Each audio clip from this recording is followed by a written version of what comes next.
Los disparos, las balas, el ruido de los misiles, las ambulancias, eso es lo de menos. Eso es lo de menos y está de más. Lo más importante es el sonido, el grito, escuchar el lamento de su madre, de su hermana, de su padre morir por esas bombas, ver la sangre de su familia muerta, ver el alma de uno mismo mutilada. Esa es la infancia que ha crecido en Yemen. ¿Juguetes? ¿Qué es eso? ¿Ilusión? ¿Qué es eso? ¿La vida? ¿Qué es eso? Ellos solo han visto y nacido entre la agresión, la muerte y el cañón. Es un genocidio a fuego lento.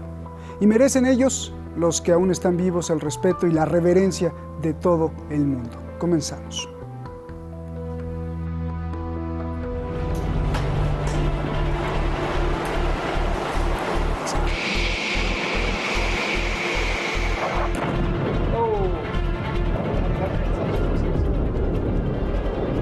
La coalición liderada por Arabia Saudí bombardeó zonas residenciales en la capital yemení Saná y otras partes del país. Estos hechos han tenido lugar después de que drones de Yemen atacaran la base aérea Reid Khalid de Arabia Saudí. Las instalaciones petroleras de Arabia Saudí fueron impactadas en el ataque. 14 drones y 8 misiles balísticos fueron utilizados en la ofensiva que también tuvo como objetivos bases militares. Las Fuerzas Armadas del Movimiento Popular Ansarolá de Yemen y el Congreso Supremo afirmaron que la nueva operación armada es la respuesta y la represalia a la cruenta ofensiva que Arabia Saudí protagoniza. يأتي هذا الاستهداف في إطار حقنا الطبيعي والمشروع في الرد على تصعيد العدوان وحصاره الشامل على بلدنا العزيز.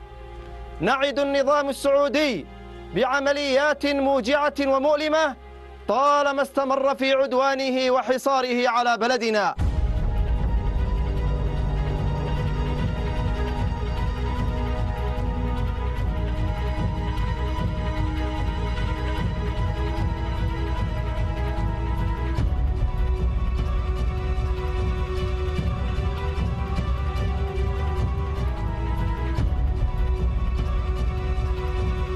Arabia Saudí ha lanzado desde 2015 una campaña de incesantes ataques aéreos y un bloqueo contra Yemen, que ha costado la vida a decenas de miles de civiles y ha causado la peor crisis humanitaria del mundo en el país, de por sí más pobre del mundo árabe.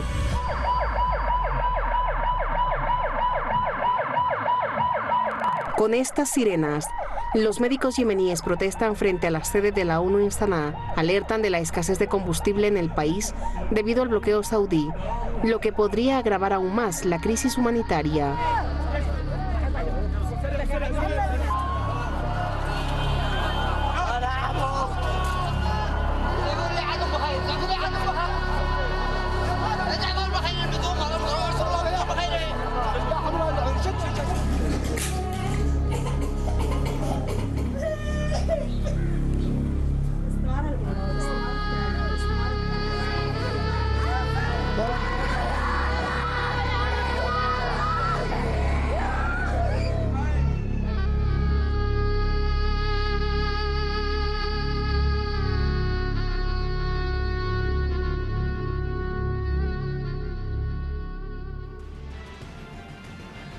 Creo que el título que le pusimos ahí a Videogol queda perfecto. Al rato usted lo va a ver y las imágenes tremendas. Para que no se nos confunda, cumple 6 años y entramos al año 7 de esta gran masacre. Muchas gracias a todo el equipo y gracias sobre todo a usted que nos ve, que es el principal protagonista, a nuestros invitados. Activista contra la guerra, él entiende justamente de esto de lo que estamos hablando y nos va a explicar todo su ángulo. Activista contra la guerra, articulista, denunciante de las causas injustas. Usted lo conoce bien, Eduardo Luque, gracias por estar aquí. Un abrazo. Y para él, la bioética es verdaderamente crucial para explicar no solo qué ha pasado, sino el rumbo que lleva la humanidad, los seres humanos, y cuál es el modelo que se aplica para entender las decisiones militares y políticas. Jorge Luis Santa Cruz. Gracias por estar aquí. Jorge, comienzo contigo. A ver, ¿cómo definirías la guerra en Yemen? ¿Como un acto de avaricia, como la cerrazón por el poder o como un campo de experimentación donde las potencias extranjeras experimentan pues sus nuevas armas, sus nuevas estrategias y lo demás pues es lo de menos, ¿no? La vida humana. Por favor. Muchísimas gracias, mi querido Roberto, un privilegio como siempre. Saludo a mi compañero de trabajo, de mesa de trabajo, a todo el equipo y sobre todo a la audiencia. Lo califico como eso que tú dijiste, como todo, porque el conflicto en Yemen tiene tres raíces. Una es de índole religiosa, la otra es petrolera y la tercera, perdón, tiene que ver con la geopolítica. A ver, voy primero y muy rápido con la religiosa. ¿Por qué a los wahabistas que sostienen y protegen y están aliados con los Al Saud de Arabia les interesa acabar con los chiitas que están agrupados en torno a la corriente de los hutíes? Porque estos sunitas radicales de la escuela Hanbali, la más radical que tiene el Islam, pues consideran a los chiitas como, ¿cómo decirlo?, como blasfemos y como infieles. Por otro lado, vamos al asunto petrolero. Resulta que Yemen, Roberto, gentiles amigos, Yemen es un punto estratégico porque conecta el Mar Rojo con el Golfo de Adén. Y esto incomoda a Arabia Saudita. ¿Por qué? Porque Arabia Saudita exporta la mayor cantidad de su petróleo por el Golfo Pérsico, donde tiene una fuerte presencia Irán. Pero también, después del Golfo Pérsico, Arabia Saudita manda sus cargamentos más importantes, los segundos más importantes de petróleo, por el Golfo de Adén. ¿Y qué creen? Que Yemen, pues resulta que no comulga con el wahabismo saudí, entonces hay que quitarlo de enfrente. Y hablo también del entorno geopolítico. Espero no alargarme. Si me alargo, me paras, por favor. Gracias, Roberto. no es... En el aspecto geopolítico a nivel local, hace 6 años, cuando comenzaron los bombardeos de Arabia Saudita en contra de Yemen, uno de los primeros que festejó fue el primer ministro de Israel, Benjamín Netanyahu, ese que ahora está sujeto a fuertes presiones y a muchas marchas por corrupción. Netanyahu dijo que estaba bien, con palabras estoy hablando, con paráfrasis, que estaba muy bien lo que hacía Arabia Saudita porque a su juicio Irán estaba haciendo una pinza para controlar a todo el Medio Oriente. Dijo en aquella ocasión Netanyahu que la influencia iraní se extendía desde Líbano a Irak, pasando por Siria, y que quería cerrar la pinza en Yemen.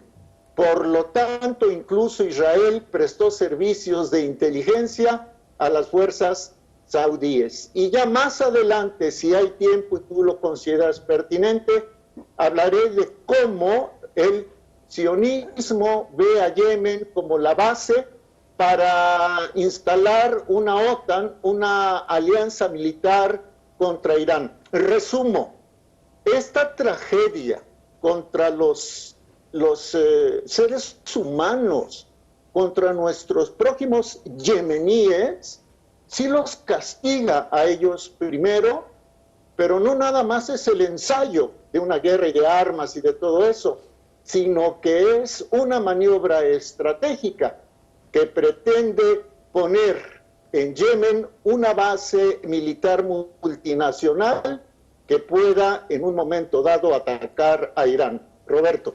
Gracias, Jorge, gracias. A ver, Eduardo, dame tu definición de lo que pasa en Yemen. ¿Cómo la definirías o cómo definirías este conflicto? Lo primero, un abrazo para todos y especialmente para ti, Roberto. Gracias. Una vez más estoy contento de estar aquí detrás de la razón. ¿Que cómo se definiría esta guerra? Yo pienso que con una sola palabra, genocidio. estamos asistiendo a un genocidio de un país, del país más pobre, del país árabe más pobre de entre los pobres, que se enfrenta a un país poderoso, económicamente muy poderoso, y que este país quiere imponer su política y su expansión territorial a costa de lo que sea, a costa de la población yemení. Y se están utilizando armas prohibidas desde todo punto de vista, que no hay, digamos, consideración ninguna hacia la población yemení, porque el objetivo de Arabia Saudita es destruir a la población yemení y provocar el mayor dolor y sufrimiento posible. Esto es como podemos definir la situación de la guerra en el Yemen, un absoluto genocidio frente al silencio internacional y que revela otra cosa, ¿no? Revela cómo el poder del dinero es capaz de comprar noticias y comprar periódicos. Ahora sabemos, por ejemplo, ha salido hace muy poquitas semanas, que Arabia Saudita había destinado cerca de 250 millones de dólares para comprar los noticiarios en diarios, en televisiones de Occidente, para que dieran la versión que a este régimen le interesa sobre la guerra en Siria, ¿no? Sobre la guerra en el Yemen. Es realmente de todo punto inimaginable lo que se está haciendo con este pueblo tan pobre, pero por otra parte tan heroico, la resistencia contra un enemigo que es militarmente muy poderoso y económicamente ya no hablemos, ¿no? Ahora, y aún así la voluntad de resistencia se está poniendo. Oye, Eduardo, tú lo tocaste, yo no lo toqué, tú tocaste el silencio. ¿Tú crees que los 5 países del Consejo de Seguridad de la ONU, Estados Unidos, bueno, es ni hablar, pero Reino Unido tampoco porque vende armas, pero bueno, Estados Unidos, Reino Unido, Francia, China y Rusia, los 5 no se pueden unir y decir vamos a parar, pero es que en 6 años el Consejo de Seguridad no ha hecho absolutamente nada. ¿Eso también es parte de la hipocresía mundial? Porque yo vi, ahí pusimos imágenes de Donald Trump dándose la mano con Bin Salmón, pero también de Putin y también de Xi Jinping y también de Boris Johnson y antes de Theresa May. O sea, todos dándose la mano con este señor que aprieta botones y bombardea Yemen. Sí, evidentemente tenemos un elemento común a todos estos miembros del Consejo de Seguridad, que es el petróleo. Y Arabia Saudita es, ya lo sabemos, un gran exportador de petróleo, igual que será o sería Yemen en su momento. Tenemos lo que ya se conoce, unas enormes reservas de gas y de petróleo en el subsuelo de Yemen, sobre todo la parte desértica del nordeste, ¿no? Hay una enorme masa de petróleo y de gas allá que ansía también quedarse, evidentemente, Arabia Saudita, ¿no? Como es un país exportador neto de petróleo y de reservas que tiene estratégicas, todos los miembros del Consejo de Seguridad le tienen una cierta deferencia, ¿no? Especialmente más, pues por ejemplo, Estados Unidos, Francia y el Reino Unido, que hacen enormes negocios vendiendo armas a troche y moche, si me permite la expresión, hacia el gobierno de Arabia Saudita. Es que, perdón por hablar, pero acarician la vaca lechera, ¿no? Y China, pues, es el principal consumidor de esa leche. China y Rusia no le conviene que se aloque a Arabia Saudí porque le sube o le baja los precios del petróleo, que también es productor, o sea que todos ahí acariciándole. A ver, Jorge, ¿cómo es posible que el movimiento popular Ansarrolá haya resistido 6 años de bombardeos de Arabia Saudí, cuando en Yemen pues no hay ni comida, ni medicina, ni agua potable, sobra la muerte, sobra el hambre? Explícame. Me dejas pensando, no lo sé.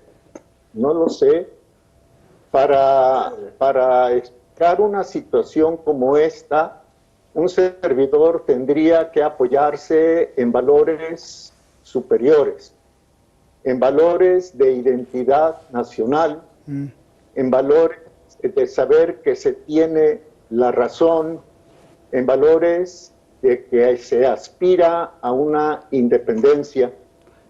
El bloqueo de Arabia Saudita no solo ha sido por aire, ni por mar, también lo es por tierra. Incluso la Organización de Naciones Unidas, que sirve generalmente solo para beneficiar a unos cuantos del establishment global. Ha retirado gente, ya ha parado esfuerzo. Decían hace un momento, hablaba Eduardo, de las cantidades multimillonarias en armas. Yo voy a dar 2 datos. Y eso enfatizará aún más, Roberto, la resistencia del pueblo yemení. Obama, cuando fue presidente de Estados Unidos durante 8 años, autorizó ventas de armas a Arabia Saudita por $60,000 millones. Y Trump, el que se fue, el que aceptaron, autorizó ventas por $110,000 millones. Eso nos da una idea del poderío militar saudita. Ahora, hay otros que venden armas. También Alemania le vende armas a Arabia Saudita y hasta Rusia, hay que decirlo con auténtica honestidad. Ahora, ¿cómo resisten?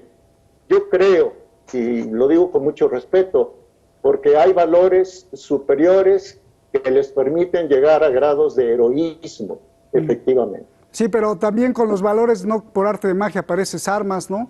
Porque si no hay medicinas, pues entonces, ¿cómo las armas, cómo las aparecen? Por el embargo. A ver, eso no lo entiendo.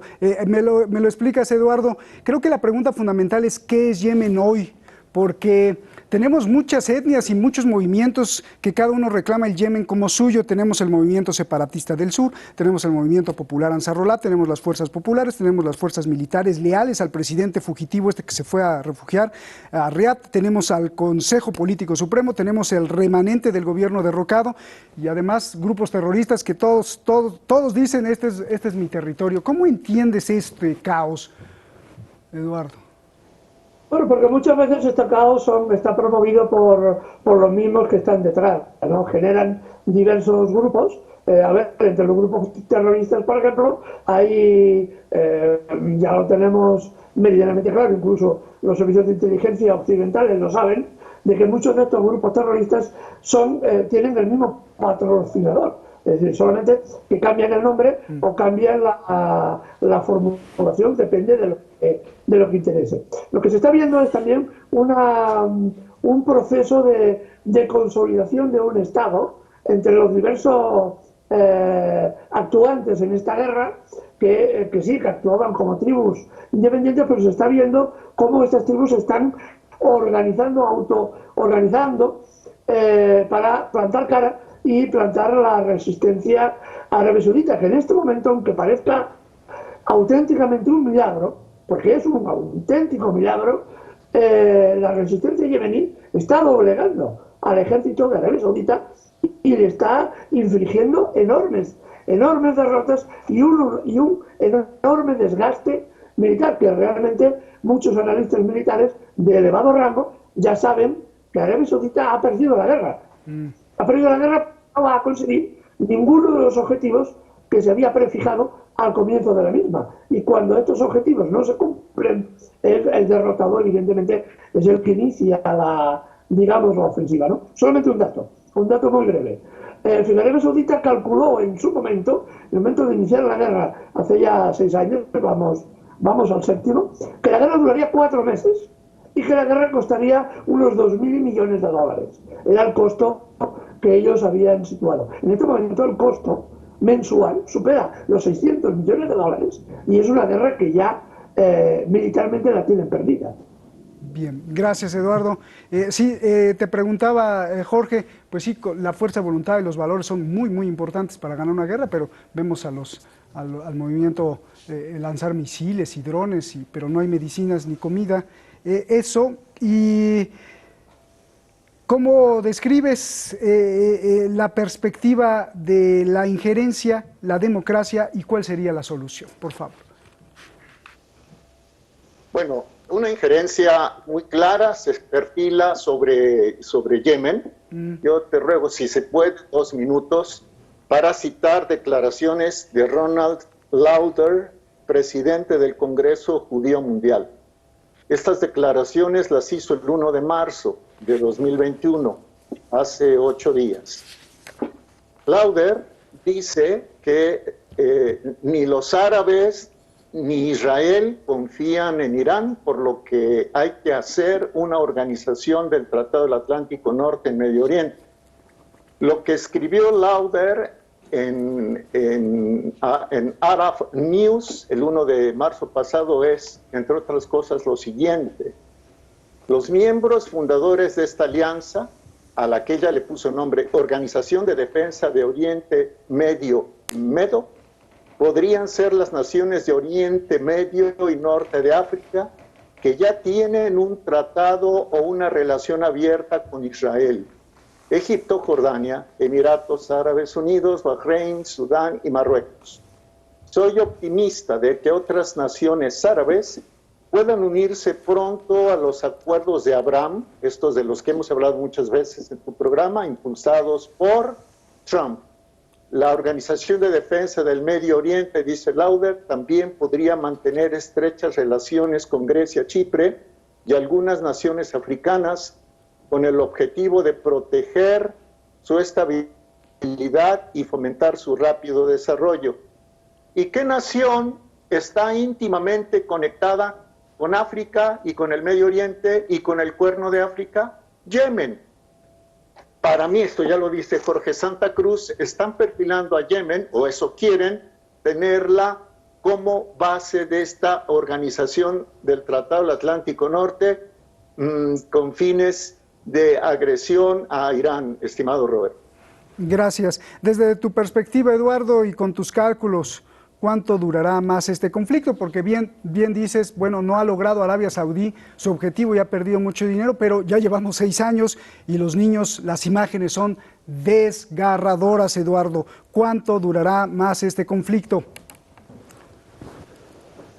Esperemos que dure lo menos posible.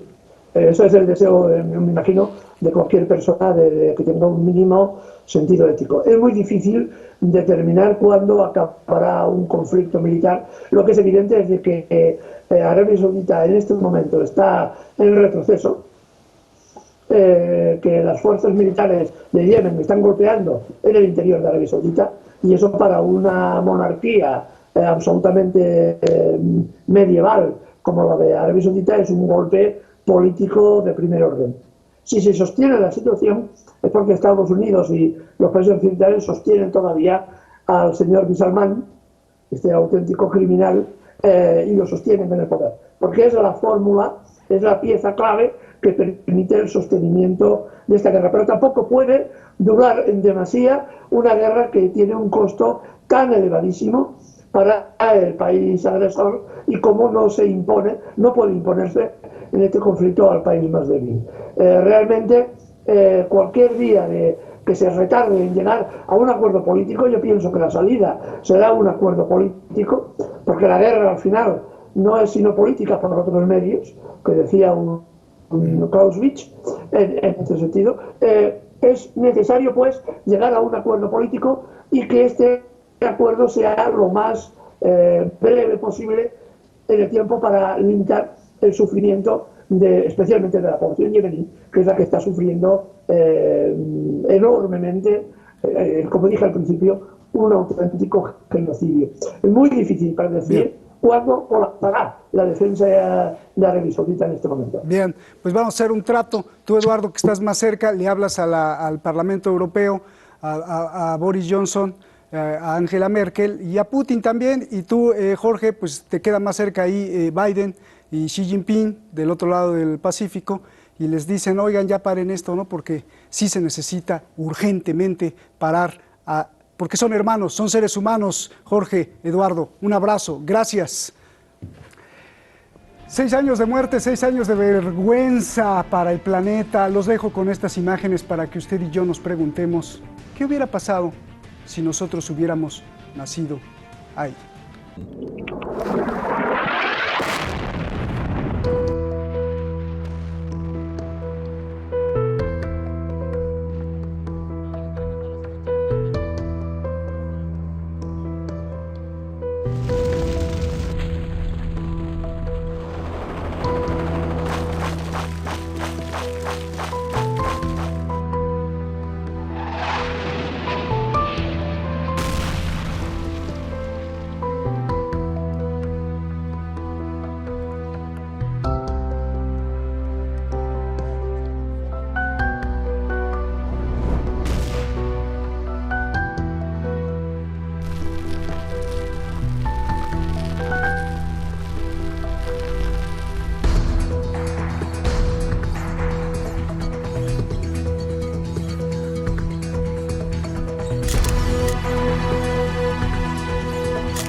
Chao.